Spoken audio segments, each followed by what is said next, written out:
হে জগতবাসী, আজ আমি শামীম আলী চিশতি আপনাদের সামনে উপস্থিত হইলাম একটি আলোচনা নিয়ে। সে আলোচনাটি হলো যে এই পৃথিবীতে যারা মুক্ত না তারা পরকালেও মুক্ত নয়। এই কালে যারা মুক্ত সেই কালে তারা মুক্ত। তবে এই মুক্ত বিষয়টা কি?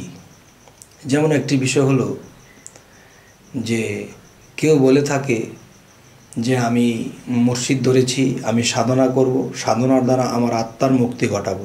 না বাবা, এটা হবে না। কেন হবে না? যে আত্মার মুক্তি ঘটাইতে হলে কি করতে হবে? এখন দেখা গেছে আমি পৃথিবীতে এসেছি, আমি কি করলাম? মুর্শিদ ধরার পরে সাধনাও করি, আবার বিভিন্ন ব্যবসা বাণিজ্য করি বা সংসারও চালাই, সব কিছু করতেছি, কিন্তু এর মধ্যে দিয়ে আমার 6টা রিপু সবসময় খাড়া আছে। এরকম যে আমার একটা রিপু বলতেছে যে ওই নারীটা সুন্দর,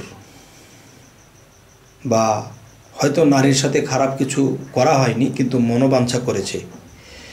তখন মনোবাঞ্ছা যখন হলো তখন দেখা যায় তার একটা ঘাটতি হয়ে গেল। আরেকটা বিষয় হলো এমুকের এত সম্পদ, এত ধনী লোক, তো আমার যদি হতো। তখন দেখা যায় যে এই যে একটা আশা করলো। তো আরও একটি বিষয় হলো যে সংসারে যাই কিছু আছে এই দিয়ে চলে, কিন্তু দেখা যায় আরও কিছু করার জন্যে দাবাদাবি করে, আবার সাধনাও করে, আবার মুর্শিদের কাছেও যায়। তখন কি হবে? তার এই সাধনা কাজে আসবে না। তাহলে দুনিয়াতে যার অনেক সম্পদ আছে সেই সম্পদের দিকে লক্ষ্য করে কিভাবে সম্পদ রক্ষা হবে, আবার চিন্তা করে কিভাবে সাধন করলে আত্মার মুক্তি হবে। তবে দেখা যায় বাবা, যখন আপনি পূর্ব দিকে তাকিয়েছেন তখন পশ্চিম সাইড নেই, যখন আপনি পশ্চিমে তাকাইছেন তখন পূর্ব সাইড নেই। তার মানে আমি যা পিছনে দেখি না তা আমার জন্য নেই। তো এই জন্য বলি যে আমি যে কোনো একদিকে তাকাতে হবে। যেমন হজরত ঈসা আলাইহিস সালাম বলেছে, নাঙলে হাত দিয়ে যারা পিছনে তাকায় সত্যই বলিতেছি তারা পথ হারাবে। তো এই জন্য আল্লাহমুখী যে হয়েছে, আল্লাহর দিকে তাকিয়ে থেকে আমি যখন চলতে থাকব, তখন পিছু ফিরে যখন আমি তাকাবো না, তখন সেটা পিছনের বিষয়টা আল্লাহ নিজেই দেখবে। আর আমি যখন আল্লাহর দিকে এক চোখ করেছি, পিছনে আবার চোখ করেছি, তখন একদিকে চাইলে আরেক দিকে নাই, ওদিকে চাইলে এদিকে নাই। তাই আল্লাহ মানুষকে সামনের একটা সাইডে চক্ষু দিয়েছে, পিছন দিয়ে দেয়নি। কারণ যেদিকে মানুষের রূপ করবে সেদিকে অগ্রসর হবে, এবং সেই সাইডটি অগ্রসর হবে, সেই সাইডটি সে উন্নত করবে। যদি কেউ দুনিয়ার ধন সম্পদের জন্য লেগে যায় তো হয়তো একদিন ধন সম্পদ হয়ে যায়, কিন্তু কেউ যদি সমস্ত দুনিয়াবি ত্যাগ করে বলতে কি, দুনিয়ার লোভ লালসা ত্যাগ করে যখন আল্লাহর দিকে রওনা দিয়েছে, তখন সে একদিন আল্লাহকে পায়। তবে হে জগতবাসী, যে যারা এই কথাগুলো বলে তাদের জন্য আজকে আমার এই আলোচনাটি, যে বলে থাকে যে আমরা মুর্শিদ ধরেছি, আমরা সাধনা করি, আমরা মৃত্যুর পরে আত্মার মুক্তি নিয়ে নেব, আমাদের আত্মার মুক্তি হয়ে যাবে। না বাবা, আত্মার মুক্তি বলতে কি, এই পৃথিবীতে যে মুক্ত না সে পরকালেও মুক্ত নয়।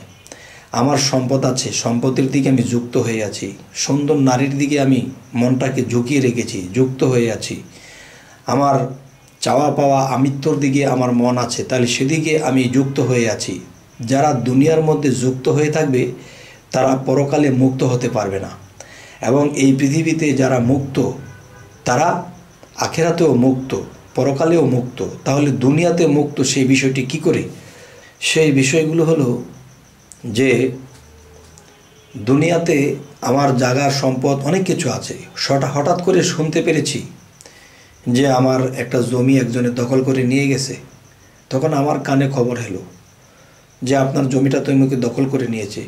তখন আমি হেসে হেসে বলছি, আচ্ছা যাক, যার ভাগ্যেরটা সে তো নেবেই, আমার ভাগ্যে থাকলে আমি পাবো। কিন্তু এই কথা বলো, কিন্তু তিনি বিচলিত হলো না, তার মানে সেই সম্পদের সাথে সে যুক্ত নয়।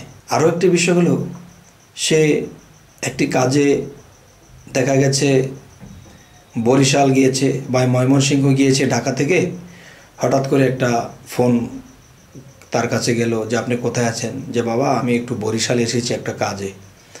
তখন বলল আপনার ছেলেটা তো মারা গেছে, ওহো, ছেলেটা মারা গেল, আচ্ছা ঠিক আছে, তোমরা দাফন কাফনের ব্যবস্থা করো, আমি আসতেছি, আমার আসতে একটু দেরি হতে পারে।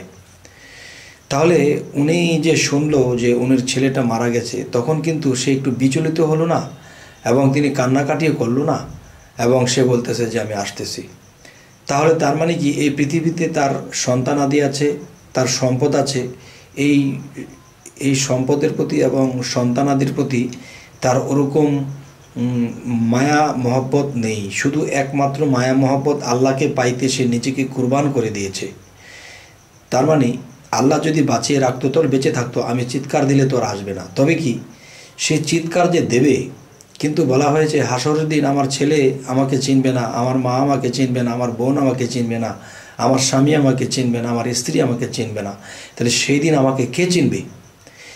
সেই দিন আমাকে যে চিনবে, তাকে যদি আমি আজকে চিনতে না পারি, তার জন্য আজকে আমি চিৎকার করতে না পারি, তা সে কোনো দিন আমাকেও চিনবে না, এবং সে আমার জন্যও কোনো দিন চিৎকার করবে না। তবে যাদের জন্য আমরা চিৎকার করব, তারা কিন্তু আমার কোনো কাজে আসবে না। যাই হোক, সেটাও কোনো কথা নয়। এখানে মূল বিষয়টি হলো যে প্রেম ও ভয় ভক্তি সমস্ত কিছু আল্লাহর প্রতি যারা রুজু করে দিয়ে দিয়েছে, যখন বলা হয়েছিল যে হে আল্লাহ, আমার যা কিছু আছে এবং না আছে সমস্ত কিছু তোমার চরণে দিয়ে দিলাম। এখন যদি আমি কেঁদে দিই, এখন যদি কেঁদে বলি যে আমার সন্তানটা মরে গেল, আমার সম্পদটা নিয়ে গেল, আমাকে এমুকে অসম্মান করলো, তাহলে আল্লাহর কাছে আমি আটকে যাব। আল্লাহ কি বলেছে? আল্লাহর কাছে কি বলেছি? আল্লাহ, আমার বলতে কিছু নেই, সমস্ত কিছু তোমার চরণে, তোমার কুদরতি চরণে আমি লুটিয়ে দিলাম। তখন দেখা যায় যে আল্লাহর কুদরতি চরণে যখন আমি সমস্ত কিছু লুটিয়ে দিলাম, তাহলে আমি তো আল্লাহর, আমার যা কিছু আছে তাও তো আল্লাহর, এবং আমিও তো আল্লাহর। তাহলে আমি আল্লাহর সম্পদের জন্য আমি কি কানব? আমি কি আল্লাহর যে একটা মানুষ পৃথিবীতে জন্ম হয়েছে আমার উসিলাতে, আমি কি তার জন্য কাঁদবো? সেটাও তো আল্লাহ। এখন সেটা আল্লাহই বুঝবে। আমি এখন তার জন্য কাঁদবো, এখন আল্লাহ বলবে কি তুমি কাঁদো কেন? যে আমার সন্তান মারা গেছে। তাহলে আমার যে সন্তান মারা গেছে, তাহলে এটা তোমার সন্তান, তাহলে বোঝা গেল তোমার বলতে কিছু আছে। তাহলে যারা সত্যিকার অর্থে আল্লাহর কুদরতি চরণে যে নিজেকে বিক্রি করে দিয়েছে, তার আচরণ, তার কথা এমনই হবে, কারো জন্যে এত মায়াদয়া করবে না। তবে সেই মায়াদয়া করতে হবে, একজন মানুষ বিপদগ্রস্ত হয়েছে, তাকে আমি উদ্ধার করলাম, তাকে আমি হেল্প করলাম, তাকে আমি ভালোবাসা দিয়ে, আদর দিয়ে, তাকে অনাহারে থাকলে আমি তাকে কিছু খাইয়ে দিলাম, তার মাথায় হাত বুলিয়ে দিলাম, এতটুকু ভালোবাসা রাখতে হবে। আমি সৃষ্টি হয়ে পৃথিবীতে এসেছি, আরেকটা সৃষ্টির জন্য আমার এতটুকু ভালোবাসা রাখতে হবে। আচ্ছা, এই জন্যই বলা হয়েছে যে মানব সেবাই পরম ধর্ম। এখন কেউ বলতে পারেন যে নিজের সন্তানের জন্য সে কাঁদবে না।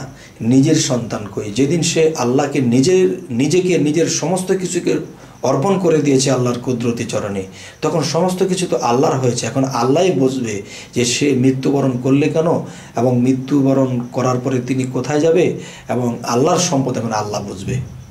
তবে এই কথাটি আজকে যে বলা হচ্ছে, এই কথাটির মূল বিষয় হলো এটি মহাপ্রেমিকের বিষয়। সর্বত্যাগী অনুরাগী তিনি হন বৈরাগী, এরকম একজন ব্যক্তির জন্য আজকের এই আলোচনাটি। সকলে এই আলোচনাটা মেনে নাও নিতে পারে। তবে হে জগতবাসী, আমি পরবর্তীতে যেন একটু ভালো ভালো আলোচনা করতে পারি, এই জন্য আপনাদের কাছে আমার একটি বিষয়ে বলার, যে আমাদের চ্যানেলের আলোচনা যদি আপনাদের ভালো লাগে তো অবশ্যই সাবস্ক্রাইব করে রাখুন, পরবর্তীতে আমাদের ভিডিওগুলো আপনাদের কাছে পৌঁছে যাবে। তো আজ এই বলেই রাখবো, সকলেই ভালো থাকবেন। আল্লাহ হাফিজ।